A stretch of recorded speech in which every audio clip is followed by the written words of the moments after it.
Abboommii Waaqayyo warra sooressa ta'aniif kenne.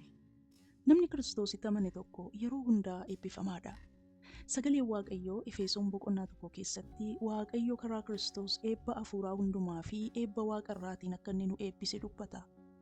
Eebbi kun ammoo kan horiidhaan shallagamu miti. Baay'ee gati jabeessaa fi kan fakkaattii hin qabnedha. Innis dhiifamuu cubbuu keenya, warra qulqullaa'anii fi warra mudaa hin qabne akka taanuu fi karaa Kiristoos filatamuu keenya, hafuura ogummaa fi Waaqayyoon beekuu argachuu keenya, hafuurri qulqulluu nu keessa jiraachuusaa fi kaanisidha. Kanaaf hundumti keenya warri Kiristoositti amannee eebba waaqarraatiin eebbifamneerra. Kanaaf Waaqayyoon haa galateeffannu. Eebbi waaqarraa kun immoo eebba isa lafarraas immoo akka caalu of haa yaadachiisnu. Kan keenya immoo Waaqayyo eebba lafarraatiinis nu eebbiseera ta'a.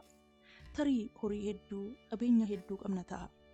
Isa kanas Waaqayyotu nuuf kenne akka araara isaa fi akka arjummaa isaatti. Kanaaf isaafis Waaqayyoon galateeffachuu qabna. Haa ta'u egaa sagaleen Waaqayyoo namoota qabeenya hedduu qabaniin maal abboomaa? Timootewos isa 1ffaa boqonnaa 6 lakkoofsa 17 hanga 19 olii wajjiniin ilaalla. Akkas jedha. Warri amma biyya lafaa kanatti sooressoota ta'anii waan guddaa akka of hin seene. Abdii isaanii sooruma isa hin amansiifnerra akka hin kaa'annetti isaan hubachiisi. Abdii isaanii Waaqayyo isa waan hundumaa akka ittiin dhimma baanuu fi baay'isee nuuf kennurra haa kaa'atanii. Wanta gaarii ta'e haa hojjetanii. Soorumni isaanii hojii gaarii isaan hojjetan haa ta'u. Haa arjoomanii. Isa qabanii warra kaaniin isa ga'anii. Kanaanii badhaadhummaa walitti qabatanii jireenya dhugaa harka isaanii keessa galfachuudhaa fi bara dhufuu fi ijaarsa jireenyaa sanaaf hundee gaarii hin kaa'atu jedha.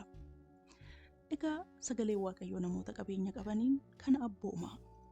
Egaa lukkisii kanarraa waan baay'ee barachuu dandeenya. Isa keessaa garuu waan 3 walii wajjin ilaalla. Inni tokkoffaanii Waaqayyotu qabeenya namaaf kenna.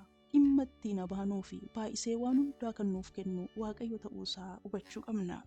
Kanaafis Waaqayyoon galateeffachuu qabna. Lammaffaan kan nuun barannu soorumni akka inni hin amansiifne waan irra dhufee borbaduu danda'u akka inni ta'es in baranna.